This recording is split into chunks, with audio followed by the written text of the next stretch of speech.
Oke, Assalamualaikum warahmatullahi wabarakatuh. Kami adalah kelompok 6 dan di sini adalah final presentation kita dari project management dan proyek kita adalah webinar career class.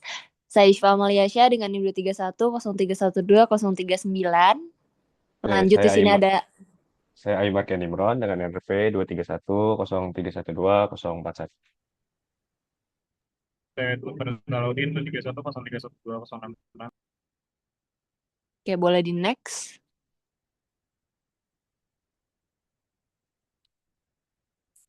Oke, di sini ada latar belakang proyek kenapa kita memilih proyek career class. Nah, jadi dunia kerja saat ini mengalami perubahan yang sangat dinamis, terutama di dunia FMCG dan juga consulting. Nah, menurut berita-berita dan juga beberapa website yang saya baca, itu memang banyak fresh graduate yang kurang kompetensi di bidang non akademik seperti kemampuan komunikasi dan lain-lain, dan juga dari Kompas ada keterbatasan akses terhadap bimbingan karir dan juga CV yang belum efektif menjadi kendala utama yang dihadapi. Nah, data dari BPS 2025 bilang bahwa permasalahan ini berdampak pada rendahnya daya saing lulusan baru di pasar kerja. Nah, maka dari itu kita memilih proyek Career Class, yaitu webinar gratis selama 1 hari untuk menjembatani kesenjangan antara dunia pendidikan dan juga dunia kerja. Nah, ada apa aja sih di Career Class? Sini kita bisa discuss dengan para ahli dan bimbingan praktis, ada mock interview dan juga CV review yang tujuannya itu nanti mengurangi pengangguran terdidik dan meningkatkan daya saing lulusan. Boleh langsung di next.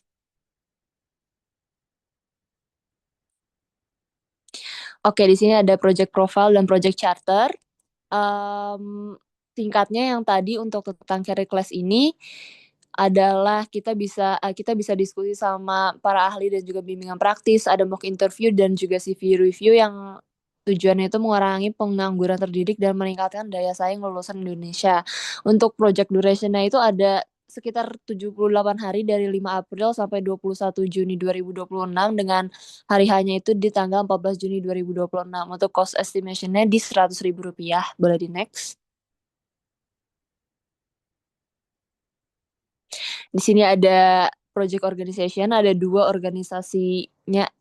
struktur organisasi. Yang pertama itu ada di Praacara, terdiri dari 14 orang dari project manager, project aso, marketing manager, research, design, dan juga public relation. Nah, selanjutnya untuk di hari H event di tanggal 14 Juni 2026 itu ada 15 orang. Ada project manager, timekeeper, project coordinator, marketing manager, MC, operator, grup buzzer, admin group, dan juga live report. Boleh di next. Oke, di sini ada identifikasi stakeholder dan di sini kita lihat dari power mereka dan juga interest. Yang punya high power dan juga high interest itu ada HMTI UPN VJ as sponsor, ada tuh Bagus Fadil Atala sebagai project manager. Untuk low power dan high interest ada peserta yang lebih dari 100 orang itu sesuai sama target, ada pembicara dan juga panitia seperti MKT, desain, PR, research, MC, dan operator. Untuk di high high power tapi low interest itu ada di XYZ Company partnernya yang nanti kita akan kerjasama. Sama kalau di low power dan juga low interest itu ada media partner, community partner, dan juga vendor atau Zoom dan Canva Premium. Boleh di next. Oke, lanjut ke bagian work breakdown structure-nya. Di sini kita bagi jadi 4 fase ya. Ada fase initiation, ada fase planning, ada fase execution, dan juga ada fase post event. Yang dimana di WBS ini sendiri kita bagi-bagi jadi per divisi gitu. Buat dari breakdown structure-nya. Ada dari divisi project dan juga marketing, yang dimana marketing juga membawahi lagi dari design, public relations, dan juga research. Dimana ini tujuannya untuk uh, bedah pekerjaan masing-masing divisi biar lebih jelas di setiap fase gitu. Di sini contohnya seperti di fase initiation, di sini project punya job desk lagi seperti brainstorming konsep, webinar and industry, accepted by stakeholder itu sebagai uh, milestone-nya, dan juga setelah itu ada drafting POR, MOU, pitch deck speakers, sampai ke listing potential speakers and filtering gitu. Dan di marketing juga sama, di breakdown masing-masing sampai ke bagian research. Dan untuk di post event juga sama, kita breakdown lagi masing-masing gitu. Itu untuk work breakdown structure-nya. Nextnya kita bakal lanjut ke bagian Gantt chart-nya. Nah,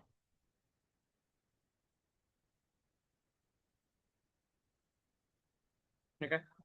Jadi buat visualisasi Gantt chart-nya sendiri seperti ini yang kita dapetin dari Microsoft Project-nya.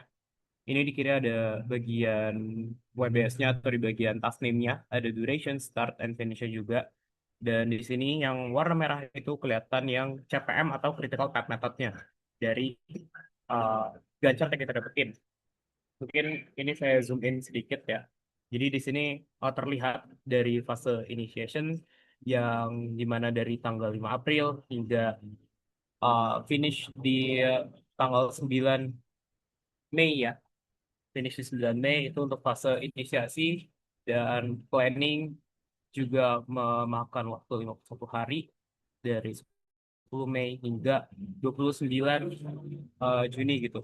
Dan pada akhirnya untuk execution ada di tanggal 30 Juni suatu hari dan ini tetap ada breakdown ya dari masing-masing divisi dan masing-masing breakdown structure hingga ke post event acara selesai selama 5 hari gitu. Selesai ada di tanggal 5 Juni. Dan mungkin itu untuk Gantt chart-nya dan lanjut untuk analisis dari critical path method-nya. Di sini dari dari Microsoft Project-nya juga menunjukkan ya mana yang critical path method-nya yang di mana di sini ditunjukin dari yang warna merah. Jadi dari mulai dari fase initiation, project division, ke accepted by stakeholder, lanjut ke market research, ke market research backing, lanjut ke pitching market research, lanjut ke concept finish based on market research by project lagi. Ini juga masih ada by project, ya ada pitch deck finalizations, the project speaker, open registrations, all manpower rehearsal, sampai pada akhirnya mencapai titik selesai yaitu di closing phase dan juga di send proof of adlibs to media partner. Nah, di sini mengindikasikan dari Microsoft Project yang kita buat itu kita dapetin pertama critical path methodnya dan juga visualisasi dari Gantt chart-nya gitu dari awal sampai selesai itu seperti apa dari WBS yang sudah kita buat. Mungkin seperti itu untuk penjelasan dari work breakdown structure-nya dan Gantt chart-nya.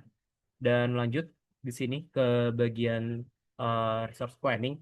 Mungkin di sini sebagai disclaimer sedikit ya dari project yang kita buat juga, karena kita project yang kita buat adalah jatuhnya project pro bono juga ya, dan di sini projectnya itu online pro bono dan juga sebetulnya ini adalah project kampus gitu yang kita buat gitu. Jadi sebetulnya di sini uh, tidak ada rate ataupun kayak gaji dari staff-staffnya ataupun dari orang-orang yang menjalankan project ini gitu. Jadi mungkin ini kalau untuk resource planning-nya kita di sini visualisasiin sebagai ada dua divisi aja ya dari project division dan juga marketing division yang tadi udah sempat di breakdown juga sama Shiva terkait strukturalnya. Cuma untuk research planning-nya kita di sini nggak ada rate per hour-nya karena emang ini jatuhnya project kampus jadi bukan yang uh, ada cost-nya gitu. Mungkin itu sebagai disclaimer ya untuk research planning. Dan ini untuk RAB-nya juga ya. Seharusnya dari Microsoft Project itu bisa menampilkan RAB juga ya. Karena seharusnya udah ada semua. Kayak misalkan uh, cost, cost, cost hourly-nya ataupun cost nanti ada shipping dan lain-lain. Kalau sebenarnya di Microsoft Project asli atau di project asli. Cuma karena kita di sini project kita sendiri ini adalah project kampus yang berdasarkan online dan juga pro bono. Jadi di sini sih kita RAB-nya pakai RAB yang kemarin, yang dimana kita sebenarnya total RAB-nya hanya 100.000 yang uh, bersangkut dengan yaudah Canva, Zoom dan juga door price itu untuk RAB-nya. Mungkin boleh dilanjut.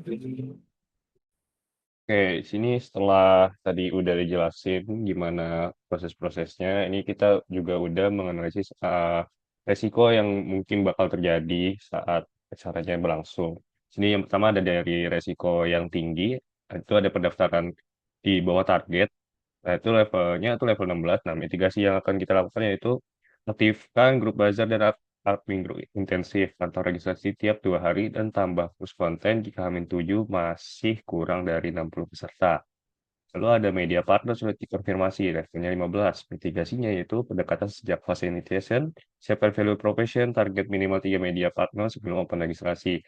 Terus yang terakhir ada konsep webinar tidak sesuai ekspektasi sponsor. Nah, boleh ada di level 12. Mitigasinya itu alignment meeting awal plus change request form. Nah, sini juga ada yang risiko sedang, yaitu ada gangguan teknis platform Zoom saat acara, levelnya level 10. Mitigasinya itu di Zoom Premium H-1, siap link cadangan dan SOP penanganan max 5 menit. Lalu ada kesulitan dapat speaker pro bono, levelnya di level 9. Mitigasinya yaitu TOR dan MOU, jelas manfaatkan jaringan sponsor, siapkan speaker cadangan. Lalu ada operator salah tampilkan materi dan backdrop. Level 9, mitigasi yang dilakukan yaitu rundown visual per sesi, perairan H-1. Tidak hadiran anggota tim saat rehearsal. Levelnya ada level 8, mitigasinya itu jadikan rehearsal, milestone wajib hadir, plus absensi dan SOP DD H-3. Terakhir ada desain sertifikat atau poster telat level 8, mitigasinya itu deadline internal H-5, review 2 tahap internal ke PM. Nah, dari resiko-resiko yang udah ada, manajemen resiko yang paling tinggi itu ada di kekurangan peserta yang levelnya itu level 16 dan sulitnya konfigurasi media partner yang levelnya level 15. Nah, menunjukkan tuntutan lawan utama ada di aspek marketing, bukan teknis. Mitigasi difokuskan pada langkah preventif seperti masuk wajib, cadangan speaker link, dan penentuan berkala. Boleh di next. Oke, kita masuk ke kesimpulannya, yaitu proyek Tarkas dimulai pada 5 April dengan total durasi pengerjaan dengan totalnya itu ada 92 hari. Dan seluruh aktivitas pasca acara selesai pada 5 Juli 2026. Mengalami perpanjangan sekitar 14 hari dari target awal 28 hari karena pergeseran tanggal pelaksanaan acara dari 14 Juni menjadi 30 Juni 2026. Total biaya proyek yang tercatat itu adalah nol pada proyek statistik karena rate sumber daya belum diinput dalam Sales Project. Namun berdasarkan proyek chart, dan anggaran dasar yang dialokasikan adalah 100.000 dengan target realisasi maksimal 35.000 sesuai standar kualitas anggaran pada bab 5. Hasil akhir yang ingin dicapai proyek ini adalah terselenggaranya webinar persiapan karir 1 hari yang menghadirkan minimal 4 pembicara berkualitas dari industri FMCG dan konsultasi. Dihadiri minimal 100 peserta dengan skor kepuasan serta rata-rata di atas 4 dari skala 5. Seluruhnya capai melalui koordinasi ketat sepanjang jalur kritis Project Division, penyusunan TOR, MOU, kata pembicara, dan pembukaan registrasi yang terbukti menjadi penentu utama jadwal keseluruhan proyek. Boleh di next. Oke, mungkin itu aja hasil final presentation dari kelompok kami. Kurang lebihnya mohon dimaklumi. Assalamualaikum warahmatullahi wabarakatuh.